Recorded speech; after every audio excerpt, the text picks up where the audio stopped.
ନାଇଁ ମୁଁ ବରଂ ବିଲ ବାରି କରି ଚଳିବି ନହେଲେ ବ୍ୟବସାୟ ଦୋକାନ ଖଣ୍ଡେ ଦେଇକି ବସିବି ଆଉ ଫିଲ୍ମରେ କେବଳ କାମ କରିବି କାହିଁକି ନା କଳାକାରଙ୍କ ମାନଙ୍କ ସାଥିରେ ସମ୍ପର୍କ ରଖିଲେ ମୁଁ ଏଇଠୁ ଗୋଟେ ଚିତ୍ରାଣଟା ପାଇଲି ମୁଁ ବି ଜୋରରେ କହିପାରିନି ଯେହେତୁ ମୋର ପାଇ ପଇଥାଳ ତଣ୍ଟିରେ ପାଟି ବି ଖନି ପାଉଛି ମୁଁ ବି ଜୋରରେ କହିପାରିନି ନହେଲେ ମୁଁ କଳାକାର ସାଥିରେ ଆଉ କାମ କରିବିନି। ନମସ୍କାର ମୋ ନାଁ ହଉଛି ସୁଶୀଲ ଭୋଇ। କଣ ଅସୁବିଧା ହେଇଛି ଆଜି ରାଣୀ ବାପା ଆପଣଙ୍କ ଘରକୁ ଆସିଛନ୍ତି? ମୁଁ ଗୋଟେ ଗାଡି ଧକ୍କା କରିଥିଲି ଯେହେତୁ ଛୋଟ ଛୁଆ ଗୋଟେ ଆଗରେ ପଶିଗଲେ ମୁଁ ଗୋଟେ ଇଲେକ୍ଟ୍ରିକ ଖୁଣ୍ଟରେ ବାଡେଇଦେଲି ଗାଡି ବି ଧକ୍କା ହେଲି ସେଇଟା ମୋର ବି ଭୁଲ ଅଛି ନହେଲେ ଛୋଟ ଛୁଆଙ୍କ ଉପରେ ଚଳେ ପାଖାପାଖି 10 ମାସ ହେଇଗଲାଣି ପାଖାପାଖି 10 ମାସ ହେଇଗଲାଣି ଆଉ ମେଡିକାଲରେ 6 ମାସ ଖଣ୍ଡେ ରହି ଏବେ ଘରକୁ ମୁଁ ଆଇଛି 4 ମାସ ହବ ପାଖାପାଖି ହେଇଗଲାଣି ଆଉ ଛାଡ ଖାଇ ଦିନଠୁ ବହୁତ ଦିନ ହେଇଗଲାଣି। କୋଉ ଜାଗାରେ ହେଇଥିଲା? ଏଇଠୁ ପାଖାପାଖି 2 କିଲୋମିଟର ପାଖାପାଖି। ତ କଣ କରନ୍ତି ଆପଣ ପ୍ରଫେସନରେ କଣ କରନ୍ତି? ମୁଁ ଓଡିଆ ଫିଲ୍ମରେ ପ୍ରଡକ୍ସନ ବୟ କାମ କରେ।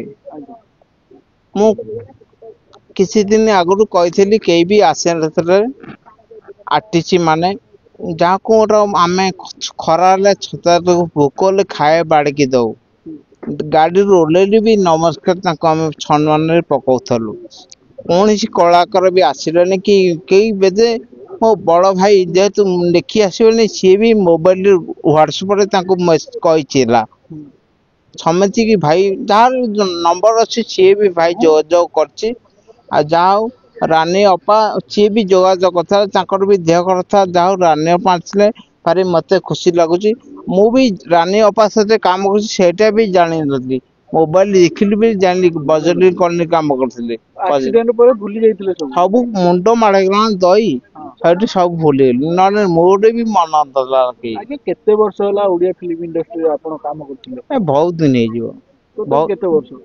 ମୋର ତ ମନ ନାହିଁ ବହୁତ ଦିନ କୋଉ କୋଉ ହେଇଯିବ ଫିଲ୍ମରେ କରିଛନ୍ତି କାମ କହିବେ? ଆଉ ଭାଇ ମନ ନାହିଁ ସବୁ ହିରୋଙ୍କ ଫଟୋ ଅଛି କିନ୍ତୁ ଫିଲ୍ମ ନା କିଛି ମନ ନାହିଁ ଅନୁଭବ ସିଦ୍ଧାନ୍ତ ସହିତ କାମ ସମାଜରେ ମୁଁ ତ ଆଜ୍ଞା ସମସ୍ତେ ଏ ଘଟଣା ସମସ୍ତଙ୍କ ପାଖେ ପହଞ୍ଚୁଛି ନା ନା ନାଇଁ ଆମ ଜାଣିନାହାନ୍ତି ଆମ ବୋଲି ସେମାନେ ଆମ ଆସିନାହାନ୍ତି? ଟେକ୍ସିଆନ ମାନେ କହିଛନ୍ତି କିଛି କଳାକାରକୁ ଆଜ୍ଞା ଆଉ କେହି ବି ଆସେନି କେବଳ ଆଜି ରାନୀ ପଣ୍ଡା ଆସିଲେ ସେଇଟା ମୋ ଖୁସି ଲାଗୁଛି ଯାହା ହଉ ଭାଇ ବଡ ବଡ କଳାକାର ସହିତ କାହା କାହା ସହିତ କାମ କରୁଛନ୍ତି?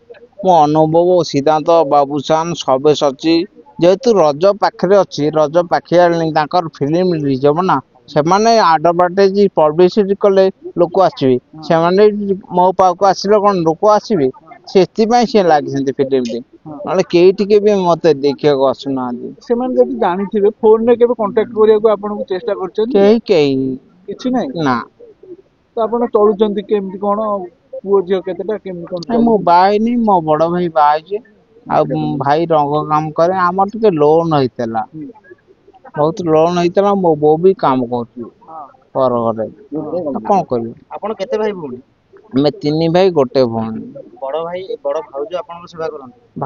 ଭାଉଜ ବି ମତେ ଗାଧେଇ ଦଉଛି ଗଞ୍ଜି ବି ପିନ୍ଧେଇଛି ଝାଡା ବସିଲେ ବି ପାଣି ଛାଡି ଦଉଛି ଭାଉଜ ଯେହେତୁ ମୋ ହାତ ଡାହାଣ ଚାଲୁନି ସିଏ ପାଣି ଢାଳୁଛି ନହେଲେ ମୁଁ ଚଞ୍ଚ ହେଇଯାଉଛି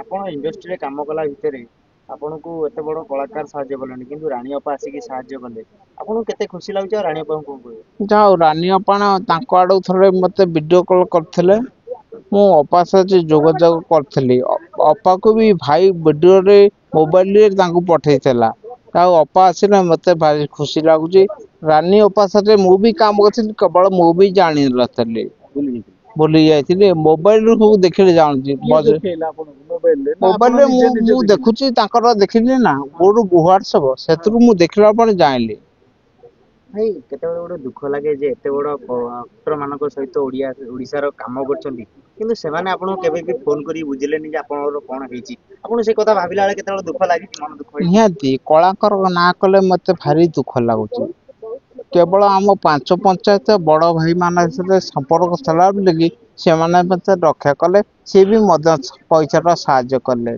ମୋ ପାଇଁ ବି ଗୋଟେ ମ୍ୟାଡାମ ମୋବାଇଲ ଗ୍ରୁପ କରିଥିଲେ ସିଏ ବି ପଇସା ଆଦେଇ କଲେ ସମସ୍ତେ ଲାଗିଗଲେ ମ୍ୟାଡାମ ସେ ମ୍ୟାଡାମ କଣ? ସେ ଗୋଟେ ପାଠ ପଢୁ ଛୁଆକୁ ଆଚ୍ଛା, କିନ୍ତୁ କଳାକାର ଏପର୍ଯ୍ୟନ୍ତ କିଛି କଲେନି। ନାଇଁ କଳାକାରଙ୍କ କିଛି ପାଇଁ କିଛି ଦୁଃଖ ଲାଗେ, ବେଳେ ବେଳେ ଭାବିଲି ଆଉ ଏଇମାନଙ୍କ ସହିତ କେବେ କାମ କରିବି। ନିହାତି ମୁଁ ଯଦି ଏପଟେ ଆମ ପାଞ୍ଚ ପଞ୍ଚାୟତରୁ ସମ୍ପର୍କ ନ ରଖିଥାନ୍ତି ଖାଲି କଳାକାରଙ୍କ ସାଥିରେ ରଖିଥାନ୍ତି ବୋଧେ ମୁଁ ଦୁନିଆ ଆଉ ଦୁନିଆ ଦେଖିନଥାନ୍ତି ହେଲା ଏ ହଉଛି କଥା। ଆସିଥିଲେ କଣ କଣ ସବୁ ଆଣିଥିଲେ ଆପଣଙ୍କ ପାଇଁ, କଣ ସବୁ କଥା ଅପା କଣ ହେଇଛନ୍ତି? ଆଣିଛନ୍ତି ସେଟା ମୁଁ ଜାଣିନି ଅପା କିନ୍ତୁ ଆଇଛନ୍ତି ଅପା ଆଇଛନ୍ତି ସେଇଟା ତ ମୋ ଭାଗ୍ୟ କଣ କଥା କଥା ହେଲେ ଆସିକି? ଅପା ମାସକୁ ଯାହା ଖର୍ଚ୍ଚ ହବ ଅପା କରିବେ ସବୁ। ଆଜ୍ଞା, ଆପଣ ଯେତେବେଳେ ବି ସୁସ୍ଥ ହେବେ, ସୁସ୍ଥ ହେଲା ପରେ ସେମାନଙ୍କ ସହିତ ପୁଣି କଳାକାର ମାନଙ୍କ ସହିତ କାମ କରିବେ।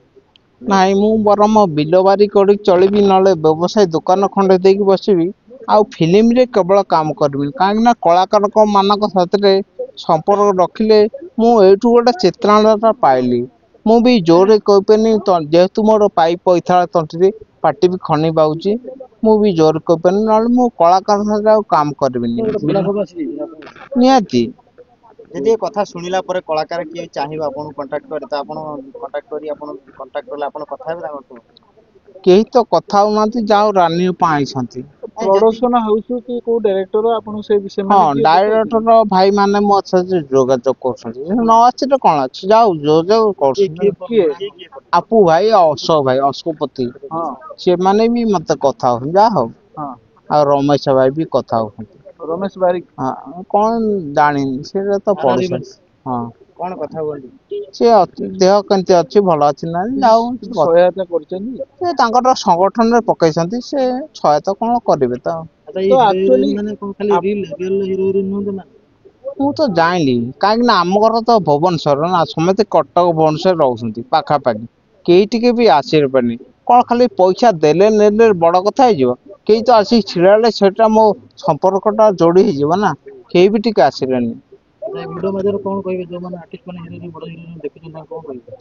ମୁଁ କଣ କହିବି ତାଙ୍କୁ ତ ଆଉ କହିବାକୁ କିଛି କଳାକାରକୁ ମୋ ମନ ନାହିଁ ଯାଉ ରାନୀ ଅପା ମତେ ଫୋନ କରିକି ଆଇଲେ ସେମାନେ ବି ମୁଁ ସେ ଯୋଗାଯୋଗ କରିଥିଲା ଆଗରୁ ସିଏ ବି ଆଇଲେ ଯାଉ ସେଇଟା ମୋର ଧନ୍ୟବାଦ ଦେବ ବାପାକୁ। ରାଣୀ ଅପାକୁ ଦେଖିଲା ପରେ ଖୁସିର ଲୁହ ଆପଣଙ୍କ ମୁହଁରେ ଆସିଥିଲା? ନିହାତି ଅପାକୁ ତ ମୁଁ ବି କାନ୍ଦୁଥିଲି ମୁଁ ବି ଅପା ସାଥିରେ କାମ କରୁଛି ମୁଁ ବି ଜାଣିନଥିଲି ବଜରିଂ କଲିନି ମୁଁ ବି ଅପା ସାଥିରେ କାମ କରୁଥିଲି ମୁଁ ବି ଜାଣିନଥିଲି ମୁଁ ମୋବାଇଲରେ ସବୁ ଦେଖିଲେ ଜାଣୁଛି। ମନେ ପଡୁଛି କୋଉଥିରେ କାମ କରୁଥିଲେ? ଆଉ ଆଗରୁ ଫିଲ୍ମ କିଛି ମନେ ନାହିଁ ସବୁ ହିରୋଇନଙ୍କ ନମ୍ବର ଫଟୋ ଅଛି କିନ୍ତୁ ଫିଲ୍ମର ନାଁ କିଛି ମନେ ନାହିଁ। ରାନୀ ଅପା ଆସିକି ପହଞ୍ଚିଲେ, ଆପଣ ରାନୀ ଅପାଙ୍କୁ ଚିହ୍ନି ପାଇଲେ କି ନାହିଁ ସେଇଟା ବଡ ହଁ ଆଗରୁ ଫଟୋ ଅଛି ନା ଅପାର ମୁଁ ଫଟୋରୁ ଜାଣିପାରୁଛି ଅପା ଆଇଛନ୍ତି ବୋଲିକି। ଖୁସିରେ ରାନୀ ଅପାଙ୍କୁ କଣ କହିବେ ଲାଷ୍ଟ?